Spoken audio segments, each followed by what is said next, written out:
Je m'appelle Anaël. Avec mon père, nous avons suivi le circuit de Souli Travel, qui organise des voyages à Madagascar. Nous avons visité l'île et fait beaucoup de rencontres. Nous avons fait des vidéos pour vous faire découvrir Madagascar et pour vous montrer comment des associations s'investissent dans le développement du pays.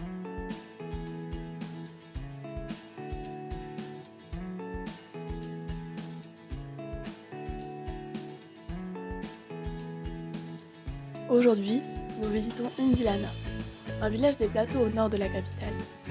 L'association Mazava a mis en place un programme de développement en lien avec les habitants. Jean-Jacques et Nicolas nous font visite. Mahakasika ny tanàna zany ianaran'ny Fokotany dia Morarano Idilana. Le nom de Fokotany c'est Morarano Idilana.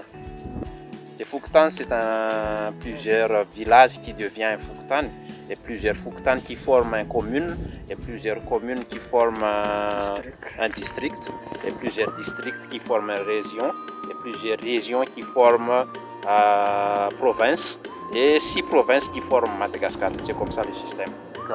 Fitambaran'ny secteur eto dia azon'ny rano velona avokoa. Pourquoi Morarano? Morarano ça veut dire facile pour l'eau.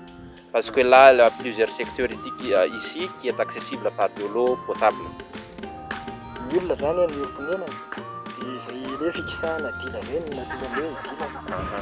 À l'époque, le nom du village Idilana c'était au nord-est de ce village. Pourquoi Idilana? Parce qu'il y avait un certain moment où il y a la peste qui n'ont pas encore trouvé des vaccins, tout ça pour contrer. Et c'est pour cela que les gens sont déplacés par ici. Et c'est pour ça qu'on donne le nom Idilana. Ça veut dire déplacé. Donc Mazava, c'est une association qui est bien représentée en France et à Madagascar aussi. Ils ont quand même travaillé dans l'électrification d'un village ou d'une école, par exemple, là, une école publique ici qui est déjà électrifiée par l'association Mazava. Et ce que vous voyez là, c'est l'endroit, c'est l'ancienne place du bureau des Fokotany qu'ils sont déjà quand même détruits pour qu'ils puissent construire un très grand espace pour faire tourner pas mal de choses ici. Ils vont quand même faire du toit en panneaux solaires et pour faire tourner un décortiqueur par exemple, pour que les femmes, parce qu'il y a des associations des femmes aussi ici, pour que les femmes puissent quand même profiter du courant pour la couture, tout ça.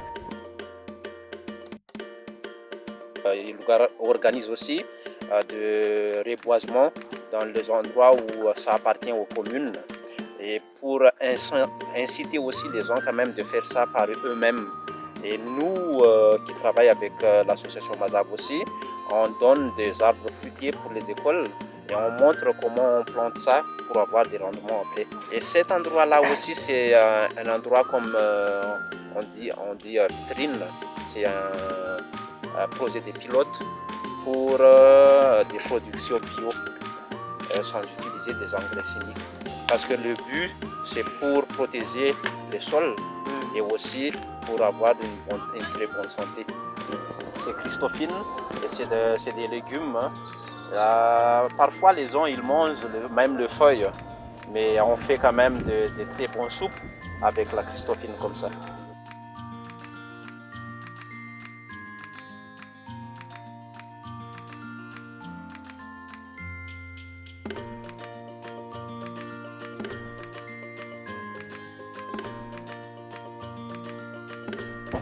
Donc là c'est une crèche qui est construite par l'association Mazava et c'est eux qui s'en occupent, qui s'en occupent l'ameublement de cette crèche là. Et même les tabliers pour les petits enfants, c'est offert aussi par l'association Mazava.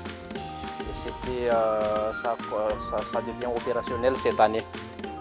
L'électrification de tout cet établissement, c'était fait par Mazava aussi. Donc là, il y a une salle de classe qui a 4 ampoules, les autres 2 ampoules, et on voit pas mal des ampoules à l'extérieur aussi. Et comme ça, pendant la nuit ici, c'est Mazava. Parce que vous savez ce que ça veut dire Mazave, éclairer ou la lumière. Là, on va peut-être faire un peu un petit tour un peu vite fait parce que monter là-haut, parce que là c'est l'ancien village, c'est le vrai Itilana. On va faire un petit tour comme ça et on revient ici.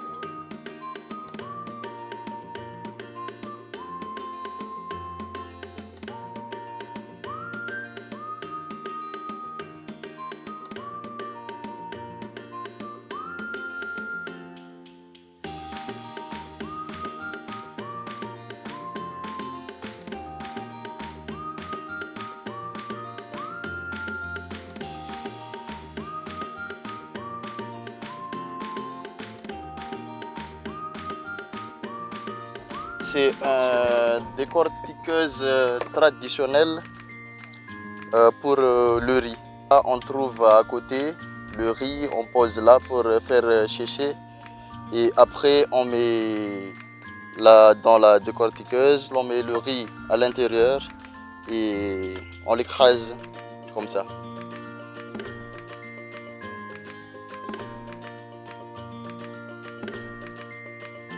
Donc nous, on est un projet qu'on appelle Madagascar Mobile Library. C'est une bibliothèque mobile et les gens viennent pour lire des livres, pour la lecture tout d'abord. Et on organise aussi des conférences avec différents thèmes. On donne aussi des cours français, anglais pour les enfants.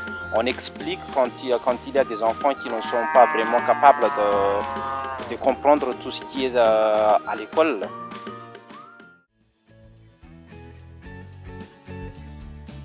La visite se termine par une dégustation de kuba, un gâteau traditionnel malgache à base de riz cuit dans une feuille de bananier.